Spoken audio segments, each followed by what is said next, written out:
Receba nossos vídeos pelo WhatsApp. Link do grupo fechado na descrição. Conhecemos o tempo como duração, isso é, o ontem, as experiências, a memória, os conhecimentos de ontem, a atuar através de hoje para formar o amanhã. Isso é duração, uma modalidade do tempo. E ao tempo como vontade. Sou isso e devo ser aquilo. E para me tornar aquilo, necessito de tempo.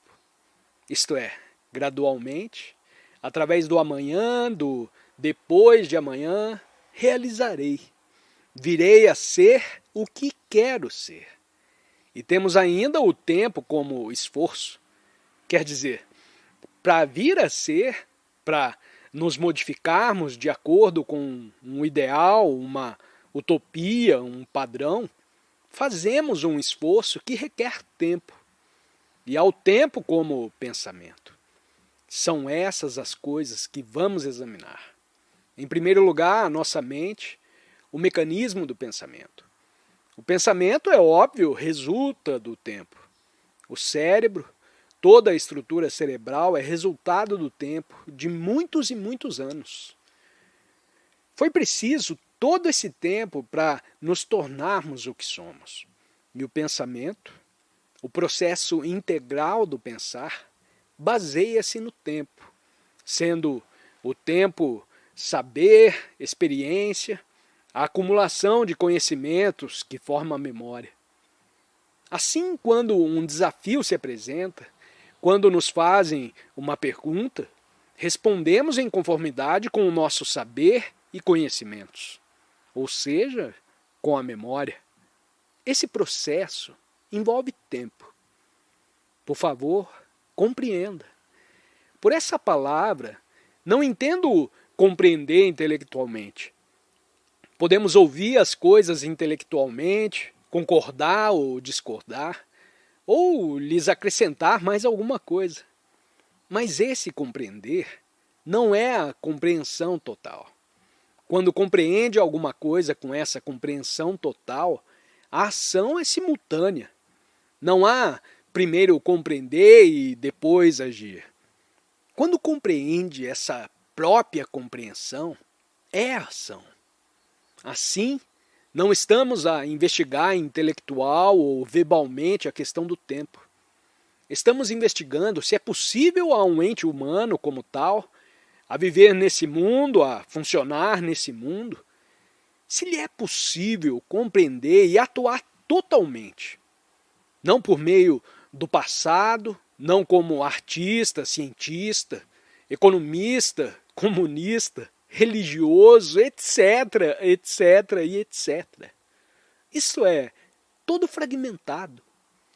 Estamos, pois, investigando a fim de descobrir por nós mesmos, não teoricamente, porém real e objetivamente, como pode uma mente tão fortemente condicionada como comunista, socialista, católica, hinduísta ou maometana transformar-se e libertar-se completamente do condicionamento? Porque só então nessa liberdade é possível descobrir-se o que é a verdade. Só nessa liberdade pode haver paz e ordem, e não por meio da desordem ou da violência, por meio da fragmentação da mente humana em comunista, socialista, católica e hinduísta. Nem por meio do nacionalismo. Esse é o nosso mundo.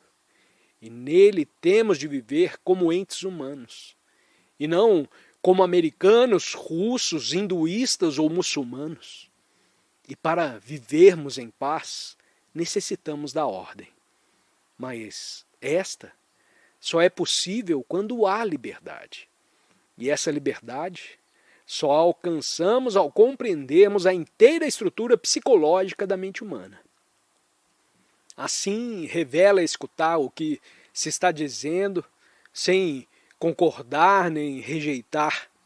Escutar simplesmente. Uma das maiores dificuldades existentes nesse ato de escutar é a nossa incapacidade de prestar atenção a alguma coisa por um certo período de tempo, uma certa extensão de tempo.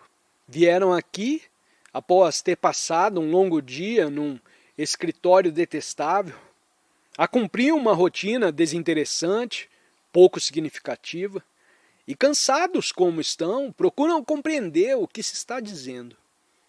Para o compreender, necessita de uma mente fresca, uma mente ativa, clara, sadia e sem compromissos, e que não esteja a seguir nenhum padrão de ação, pois nesse último caso, o indivíduo é incapaz de examinar, de olhar, de observar, devido a seus preconceitos.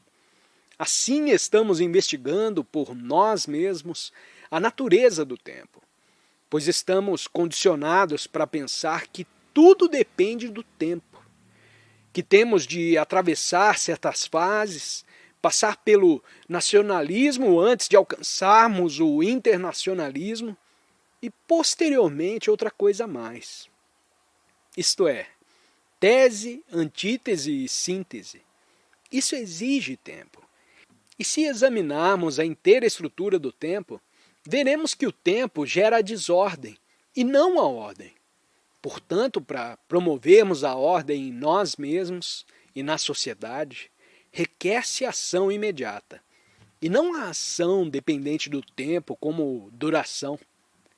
Como dissemos, o pensamento é tempo. Todo o mecanismo do pensar resulta do tempo. Pensar é reação da memória. Memória é experiência, tradição, a rotina estabelecida, as condições em que fomos criados. Com esse fundo é que reagimos a todo desafio. Consequentemente, as reações são sempre condicionadas e limitadas. Temos de libertar nossa mente dessas reações limitadas, visto que os desafios são imensos. A eles temos de reagir totalmente e não parcialmente, pois é só quando reagimos parcialmente, inadequadamente, que há conflito, dor e sofrimento. Só quando a mente é capaz de reagir a um desafio totalmente, ou seja, adequadamente, é só então que ela pode se libertar do sofrimento e do conflito.